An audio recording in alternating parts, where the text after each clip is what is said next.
This happened. It was accepted. It was respected. And for centuries, it was never questioned. Today, it would lead to arrests, public outrage, prison sentences, and global condemnation. But in the past, it was tradition. This is the story of an ancestral practice that once defined entire civilizations, and that modern society would now call a crime. To understand it, we must abandon modern morality for a moment. We must step into a world where survival mattered more than ethics, where belief outweighed law, and where death was not always seen as an ending, but as a duty. Because the most dangerous mistake we can make when judging the past is to believe that people back then thought like we do today. They didn't. A world without our laws. Imagine a world without human rights, without criminal codes, without courts, police, or international law. A world where morality was dictated by gods, spirits, ancestors, and survival. In that world, actions were not judged by legality. They were judged by necessity. And necessity often demanded blood. Across continents and centuries, many societies developed traditions that were not acts of cruelty in their eyes, but acts of balance. Balance between humans and nature, between the living and the dead, between the gods and those who feared them. One such tradition stands out above all others. A ritual so widespread, so normalized, that it existed independently in cultures that never met. Human sacrifice, when sacrifice was not murder. Today, the idea is unthinkable. The intentional killing of another human being is among the gravest crimes known to modern law. But for much of human history, sacrifice was not murder. It was obligation. In ancient civilizations, the belief was simple and terrifying. The gods demanded life in exchange for protection. No sacrifice meant drought. No sacrifice meant famine. No sacrifice meant disease, invasion, extinction. And so blood became currency. Among the Aztecs, thousands of captives were sacrificed annually. Not secretly, not in shame, but publicly, ritually, with absolute conviction. The sun, they believed, would stop rising without human hearts. To them, sacrifice was not barbarism. It was responsibility. Now compare that with today. A single act like this would trigger international sanctions, military intervention, global media outrage, and immediate prosecution for crimes against humanity. Same action, radically different judgment. Why? Because belief systems define morality. The children offered to the gods. Perhaps the most disturbing comparison comes from practices involving children. In ancient Carthage, archaeological evidence suggests that infants were sacrificed to the god Baal Hammon during times of crisis. To modern ears, this sounds monstrous. But to the Carthaginians, it was an act of desperation and devotion. They believed the gods demanded what was most precious. And nothing was more precious than a child. Today, harming a child is considered one of the most unforgivable crimes imaginable. Entire legal systems exist to protect minors. Yet in the past, the same act could elevate a family's spiritual status. Not because they were cruel, but because they believed the survival of the entire community depended on it. Modern society sees trauma. Ancient society saw salvation. Consent did not exist.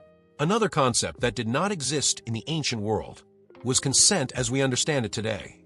Individuals belonged to their tribe, their king, their gods. Personal autonomy was irrelevant. If the community required your life was no longer yours.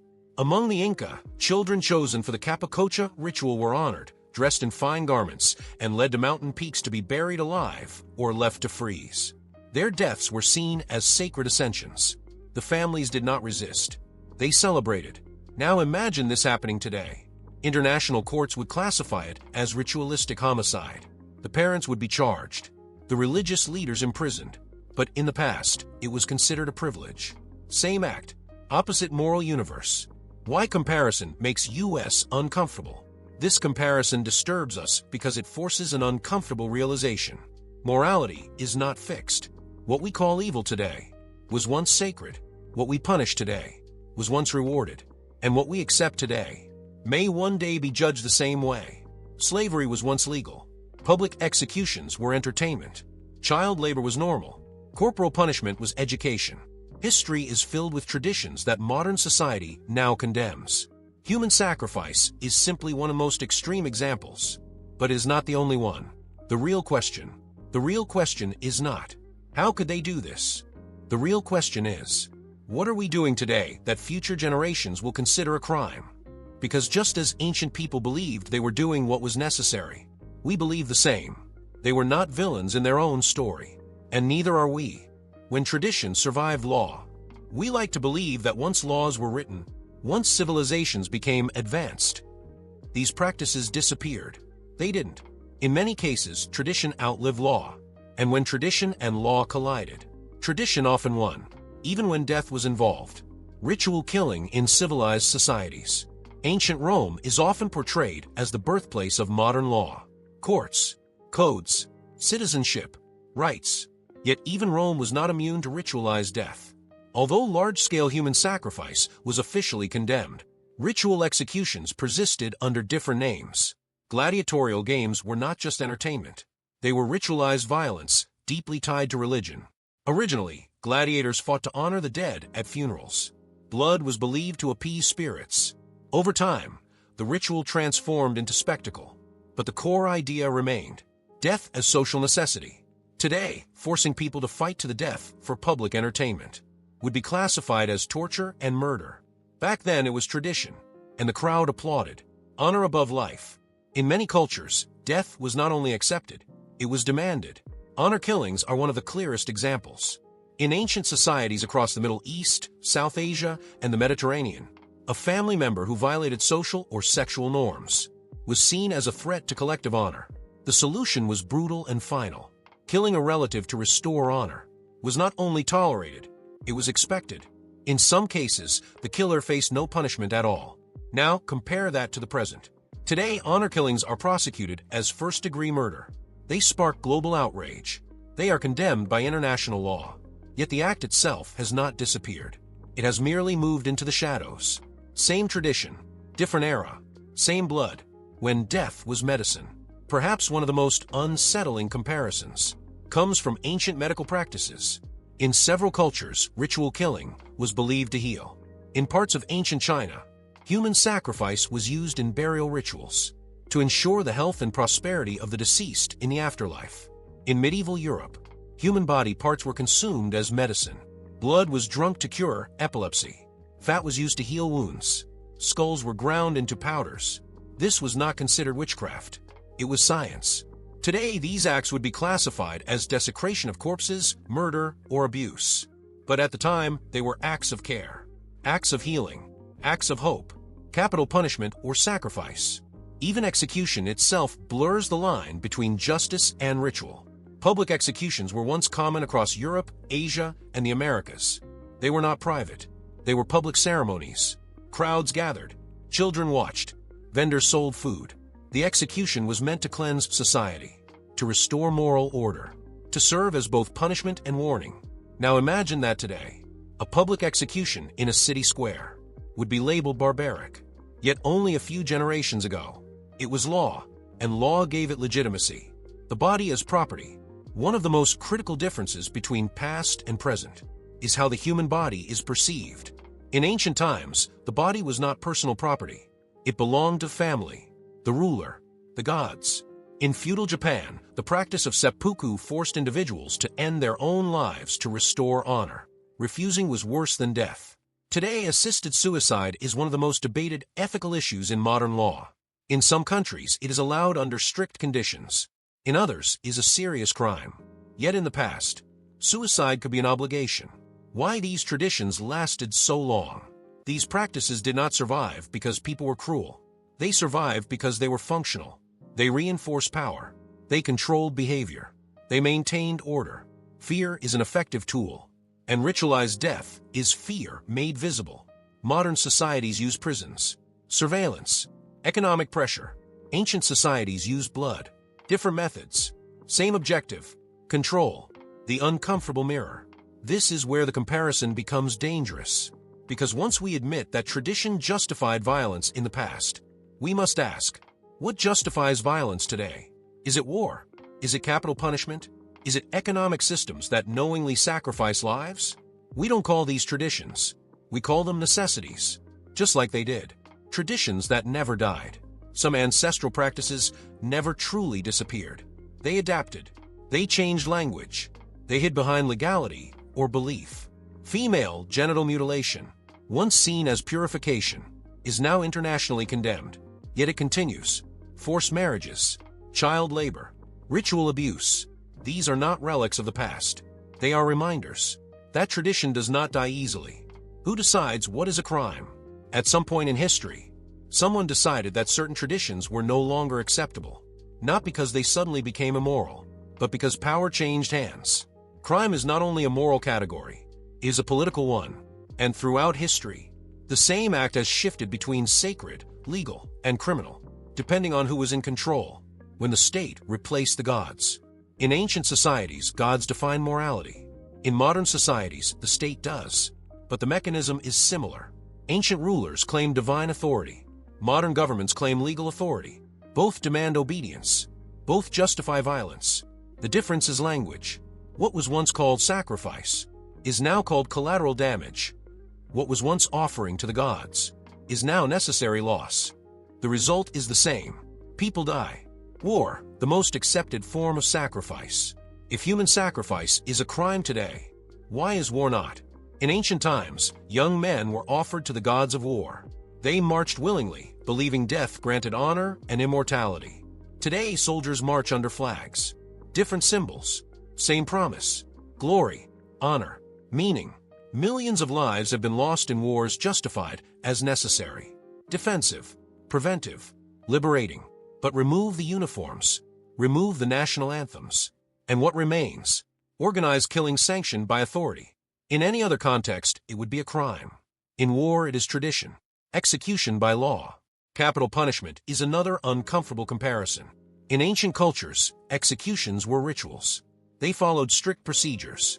They involved witnesses. They symbolized justice. Today, some countries still practice the death penalty. The methods are humane. The language is clinical, but the outcome is identical. The state decides who must die for the perceived good of society. The difference is not moral, it is procedural, and procedure is what separates ritual from crime. Poverty as a modern sacrifice. Ancient civilizations believed sacrifices ensured prosperity. Modern systems also sacrifice lives for prosperity. They just don't call it that. Unsafe labor conditions, environmental destruction, exploitation. Entire communities exposed to toxins, so industries can thrive. Children working in mines, workers dying in factories. Legally, systematically, if an ancient tribe offered human lives for economic survival, we call it barbaric. When modern society does it through systems, we call it unfortunate, necessary, inevitable. Children then and now. We are particularly disturbed by sacrifices involving children. Yet modern society still sacrifices children in subtler ways.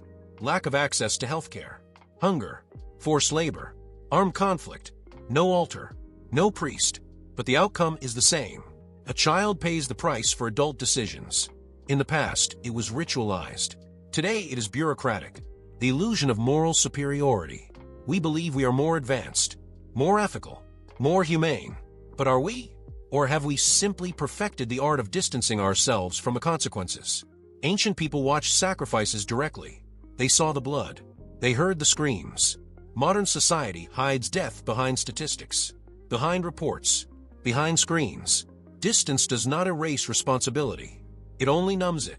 When belief makes everything acceptable. In the past, belief in gods justified violence. Today, belief in ideologies does the same. Nationalism, economic growth, security, these are modern gods. And like ancient gods, they demand sacrifice. Anyone who questions this is called naive or dangerous, a question no one likes to ask. If an ancestral tradition becomes a crime, when society changes, what happens when society changes again? What will future generations say about us? Will they condemn our wars, our prisons, our economic systems? Will they see them as barbaric traditions? We were too close to question, just like we judge the past. The line is moving. The line between tradition and crime is not fixed. It moves, slowly, violently, inevitably, and every generation believes it has finally placed the line in the right place. Every generation is wrong. The tradition never disappeared. It's comforting to believe that ancestral crimes belong to the past, that humanity evolved, that we learned, that we moved on. But traditions don't disappear. They transform. What once took place on stone altars now happens in boardrooms. What once required priests now requires signatures. What once demanded blood in public now demands silence in private. The ritual remains. Only the scenery changed. The most dangerous tradition in human history is not human sacrifice, is obedience without question. Ancient civilizations taught obedience to gods. Modern civilizations teach obedience to systems. In both cases, refusal is punished, and punishment eventually leads to suffering. When people stop asking why, any act can become acceptable, even killing. When crime is rebranded, every era rebrands its violence. Ancient people used myths. We use language. Necessary, unavoidable, for the greater good. These phrases serve the same purpose as ancient prayers. They remove personal responsibility. They turn individual death into abstract necessity. And abstraction is the most effective shield against guilt. We are not watching from above. One of the most dangerous illusions is believing we stand above history. We don't. We are inside it. The people of the past did not know. They were committing acts future generations would condemn. Neither do we. They believed they were protecting society. So do we. The question that matters. So the question is not, were they wrong? The question is, where are we wrong now? Which of our accepted traditions will one day be labeled criminal? Which laws will be seen as immoral? Which systems will be described as ritualized harm? Because future generations will judge us, not by our intentions, but by our consequences. The final comparison. Ancient sacrifice demanded a body. Modern sacrifice demands compliance. Ancient societies chose victims by ritual. Modern societies choose victims by circumstance. But the result is the same. Some lives are deemed expendable for the stability of the whole. And as long as that belief exists, the tradition survives. A warning from history. History does not punish cruelty. It punishes certainty. The certainty that says, this is necessary. This is how it has always been. There is no alternative. Those words have justified every atrocity in human history, including the ones we swear we would never repeat. This is not a condemnation. This is not a condemnation of the past or the present. It is a reminder that morality is fragile, that tradition is powerful, and that the difference between a sacred act and a crime is often nothing more than time. The last thought. One day, someone will tell our story. They will list our traditions. They will analyze our laws. And they will ask, how could they accept this? Just like we do now. The only difference is, we still have the chance to question ourselves before tradition becomes history, and history becomes evidence. The silence after the ritual. When the ritual ended in ancient times, there was silence. The sacrifice was complete. The gods were appeased. Life continued. Today, after the systems finish their work, there is also silence. No drums, no chants, no blood on stone, just numbers, reports, statistics, and silence. Why we prefer the past to be monsters. We prefer ancient civilizations to be monsters, because it makes us feel safe. If they were barbaric, then we must be civilized. If they were cruel, then we must be moral. But history rarely offers that comfort. The truth is more unsettling. They were human, just like us. The myth of progress. Progress is not a straight line, is a negotiation. Some forms of violence disappear. Others are refined. We replace the altar with the policy, the knife with the signature, the priest with the expert. But the logic survived. Someone decides. Someone pays. When good people participate. Most ancestral sacrifices were not performed by monsters. They were performed by parents, by leaders, by respected members of society. People who loved their families, who feared chaos, who wanted stability. That is the most terrifying lesson. Atrocities do not require evil people. They require unquestioned systems. The most important distinction. There is a difference between understanding and justifying. Understanding the past does not excuse it, but refusing to understand it condemns us to repeat its patterns. When we say, I would never have done that, we ignore the pressure of belief, fear, and survival. And that ignorance is dangerous. Modern rituals we don't recognize. Every society has rituals it refuses to name. Rituals of exclusion, rituals of punishment, rituals of neglect. They are embedded in routines, normalized by repetition. hidden behind complexity. The more complex a system becomes, the easier it is to avoid responsibility. History does not ask for apologies. History does not care about intentions. It records outcomes. It does not ask what we believed. It asks what we allowed and what we normalized. A final mirror. If an ancient ritual required a life to guarantee prosperity, and a modern system knowingly accepts death as the cost of prosperity, are they truly different? Or are they separated only by language? The last line between tradition and crime. The final line is not law. It is conscience. Laws follow power. Conscience follows awareness. And awareness is always uncomfortable. That discomfort is not weakness. It is the beginning of responsibility. Why this story matters. This story is not about condemning ancestors. It is about recognizing patterns. Because patterns repeat when they are invisible. And the most dangerous traditions are the ones no one dares to question. The final question, leave them here. So ask yourself, what traditions do we defend today? Simply because they are normal? What suffering do we accept because it is distant? And if someone in the future studies our time, what will they call our necessities? This was not meant to give answers. It was meant to leave a mark. Because the moment we stop questioning tradition, that is when history starts preparing its verdict.